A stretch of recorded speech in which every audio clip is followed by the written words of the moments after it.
Divinity Original Sin 2 has been out for several months now, and I have made build after build guide trying to come up with new and interesting ways for you all to play party members, trying to capitalize on the fantastic gameplay that Larian has designed. I have finally made the best all-around warrior build you can make, I think, and ironically, as this will be my last build guide, I ended up where I began originally. How fitting that the Death Knight is where it all started and it's where I've returned to, only this time I've made it so powerful, it's just downright game-breaking. Let me explain how the Eternal Warrior came to be and give you the basics about the build. Back when I started making guides a few months ago, I was fascinated with the Necromancer skills line and wanted desperately to incorporate them into some sort of melee build that could withstand tons of punishment while dishing out respectable damage. Unfortunately, at that time, although on the right track, I hadn't acquired quite as much knowledge about the game. Thus I made a Death Knight, while still good, was flawed. It was flawed not because it didn't deal respectable damage or couldn't take punishment, but because it didn't take into account how very important armor is in this game. With the Eternal Warrior build, not only is this mistake rectified, but the skills have been stripped down and improved to only the very essentials. The Eternal Warrior makes use of a decent amount of investment into Necromancer in order to obtain the passive healing when dealing vitality damage. When combined with Living Armour, the Eternal Warrior can replenish Magic Armour offensively, allowing them to maintain their position on the battlefield and keep on swinging without fear of being crowd controlled via magical attacks. By having very high warfare, and by adding the skill Vampiric Hunger to the mix, Eternal Warriors can boost this healing even further, allowing for increased Magic Armor replenishment should they need it. Bone Cage from the Necromancer skill line and Challenge from the Warfare skills line cover the physical armor and both reward an offensive style of play as well, making for the perfect blend of offense and defense. Eternal Warriors focus on strength to increase their damage of their warfare skills, and will also want 3 or 4 points into intelligence in order to use both strength and intelligence-based armor. All other points should go into memory for the skills that you need only, and then wits. Eternal Warriors use a mix of strength and intelligence-based armors to get excellent physical and magic armor. They want to find a balance between the two if possible, with enough magic armor to give themselves time to replenish it via damage. They should look for armor with Warfare and Necromancer. Two-handed and wits are also okay, and you'll want to try and get some gear with a point or two of Aerotheurge, Hydrosophist, and Scoundrel. I want to emphasize that armor value is more important than the stat bonuses you get in 90% of the cases, so be sure to take whatever has the most armor unless the bonuses are just too good. Weapon-wise, you want a two-handed of some sort, trying to get one with a slot for Rune. Bonuses you want to look for are Critical Chance, Lifesteal, Warfare, Strength, and two-handed in that order. Ideally, it would have at least 3 of these bonuses listed in order to maximize your damage. However, just like armor, prioritize damage above everything else unless you get a weapon with near-perfect bonuses. Note, Lifesteal on a weapon is added directly to the total from Necromancer and Vampiric Hunger percentage-wise. The best way to start this build is by picking the Metamorph class, removing points from Finesse and putting them all into Strength. Then put 1 point into Warfare, 1 point into Polymorph, and take Battle Stomp, Tentacle Lash, and Bullhorns. Then as you level up, place 1 point into Scoundrel and 1 point into Hydrosophist in order to get Adrenaline, Vampiric Hunger, and Armor of Frost, followed by 1 point into Warfare in order to get some more skills there. Then place 2 points into Necromancer in order to get some more Lifesteal and Bone Cage. Then from that point forward, you will place points into Warfare and Necromancer in a 2-to-1 ratio until Warfare is maxed, only placing a point or 2 into Aerotheurge when you get somewhere close to Act 2 and taking Polymorph up to 3 during Act 2. As far as talents go, I'd recommend the following. Opportunist. This will allow you to deal more damage when in melee combat and is crucial to any melee build's damage. You'll want to take this talent during character creation in order to get the most use of it during the game. Living Armour, combined with Vampiric Hunger, allows the Eternal Warrior to keep on swinging, healing his or her own magic armor in the process. You'll want to take this talent when you reach level 3. Executioner. This talent works well with this build because it is 100% optimized and allows you to kill targets quite often without having to waste needless AP healing or buffing. Take this when you hit level 8. Hothead. Because you are rarely below 100% vitality, this talent improves your damage by increasing your critical chance. Take this one when you reach level 13. The Eternal Warrior uses primarily Warfare skills, but splashes a bit here and there into Scoundrel, Polymorph, Hydrosophist, Aerotheurge, and of course Necromancer. Below is a list of skills you will use, and I will put them in order you should obtain them in. Character Creation. Battle Stomp. A good source of AoE knockdown with only a slight reduction in damage, 10% over a basic attack. Use this to CC enemies that have low physical armor, preferably 2 or more at a time. Tentacle Lash does extremely good damage and sets Atrophy, which prevents the target from attacking next turn. You will usually use this on your first victim, trying to burst them down quickly before enemies have had a chance to group up. Bullhorns gives you access to Bull Rush. Used to close the gap on your enemies over and over again, and it has a 1-turn cooldown so you'll never have mobility issues when in combat. As of February 1st, now deals physical damage, allowing it to strip armor. Character levels 1 to 3. Battering Ram. Does poor damage but helps with mobility and is useful for keeping targets knocked down if you cannot finish them off just yet.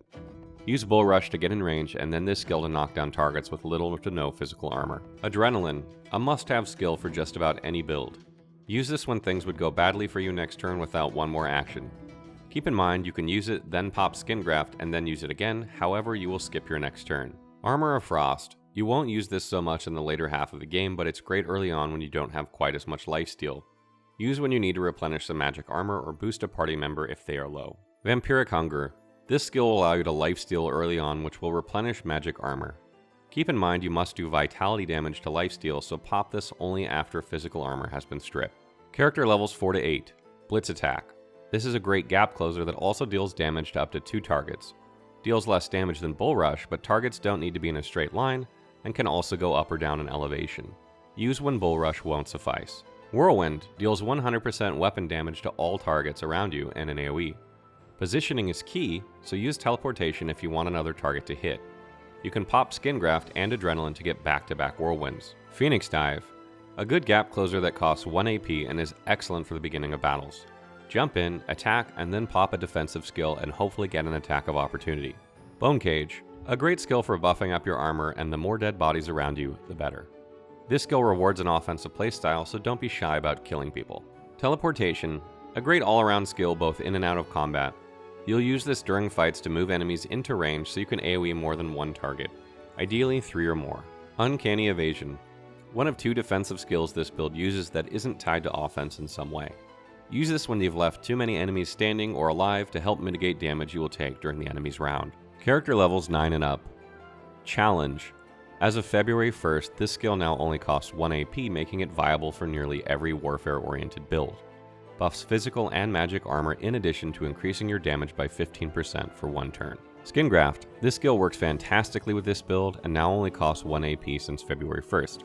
Use this when you want a second Whirlwind, or you need another gap closer, or if you can get another AoE knockdown from Battle Stomp. I wish to mention that you can of course add skills to this list, but they are the minimal skills I would take to make up the build. If you were being really stingy, you could even take out Phoenix Dive and or Blitz Attack, and possibly Teleportation or Uncanny Evasion, although they are very good. I have not added skills like Chicken Claw or Shackles of Pain to this mix, because while useful, they are not aggressive enough for this build. Chicken Claw deals no damage, and you want to kill things, not just CC them once their armor is gone. Shackles of Pain has the same issue, but also prompts enemies to attack other party members, which is not what you want them to do. If you would like to add skills to this build, I would suggest not taking offensive skills that only hit one target, unless they apply a status effect that prevents them from attacking.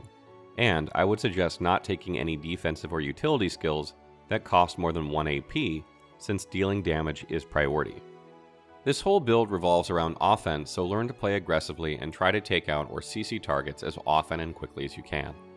Best defense is a good offense in this game, because when enemies are flat on their back they cannot damage you. For this reason, I do not recommend playing the Eternal Warrior with a sword and shield, as you won't deal enough damage to both sustain your magic armor and keep enemies knocked down. Learn when to use your skills and pay attention to your cooldowns. You might, for example, Whirlwind 2 people when you could use teleportation to hit a third instead. Or perhaps you can Battle Stomp 3 targets, but if you Phoenix Dive first, you could hit 4. This is important because Living Armour gets more effective the more targets you hit, so you always want to be hitting as many as you can to keep your magic armor topped off. The Eternal Warrior's biggest weakness is that it cannot replenish its physical armor often, so when selecting targets, keep this in mind and try to take out the ones that deal physical damage first if you can, or minimally CC them. Also, learn when to time Bone Cage for best results, so that you get the most out of it when you do use it. Another good reason to use teleportation in this build is to bring targets to you, because this will keep bodies piled up in one place for more physical armor from Bone Cage. Always, always, always try to save 1 AP at the end of each combat turn to use a defensive skill if you're in danger, or to use a utility skill if you are not. Defensive skills include Bone Cage, Armor of Frost, or Uncanny Evasion, while utility skills include Challenge, Vampiric Hunger, or Skin Graft. If you need more AP to finish your target before using one of these skills, then pop Adrenaline, finish your target, and then use one. Bull Rush is now the best gap closer in the game, and you can use it every round, so don't waste time with Blitz Attack if you can hit the same targets with Bull Rush. Bull Rush not only deals more damage, but can also set bleeding. However, keep in mind you can still use both of these skills in the same turn if you wish, hitting both targets twice. Just remember to always prioritize Bull Rush if you can hit both targets with either skill. Just like with the Death Knight, you can play this build as an undead, as all healing from lifesteal will heal them, and there are 0 skills here that negatively impact them. I would actually recommend playing as one if it weren't for the fact that elves have the best skill for this build with Flesh Sacrifice. Getting extra AP and damage in exchange for Constitution is just too good, and keep in mind you can refresh this skill with Skin Graft, so it just gets even better. Lastly, and I mentioned this above but I'll say it again here, keeping your armor values above 0 at all times is of the utmost importance. This will prevent you from being crowd controlled and will allow you to make the most of your Eternal Warrior's turns. While it is unlikely that you'll make it through the entire game without this ever happening, it should be the goal while in combat and should dictate what you do next. Remember to always save 1 AP at the end of each turn for a defensive skill if you need it, or a utility skill to set up your next turn if you are not in danger. It's been a wild ride these past few months, and I have thoroughly enjoyed Divinity Original Sin 2, as well as making these guides to share with you all. The feedback and discussion regarding them has been overwhelming and simply amazing, and I cannot wait to see what Larian has in store for us next. Hopefully it's a console release or a DLC. Stay tuned if you are a fan of these guides, because we will be releasing some gameplay of the more powerful builds we have covered with some light commentary over the coming months, so you can see them more in action. As always, be sure to check out our other build guides, and good luck, sorcerers. Rivlon is counting on you.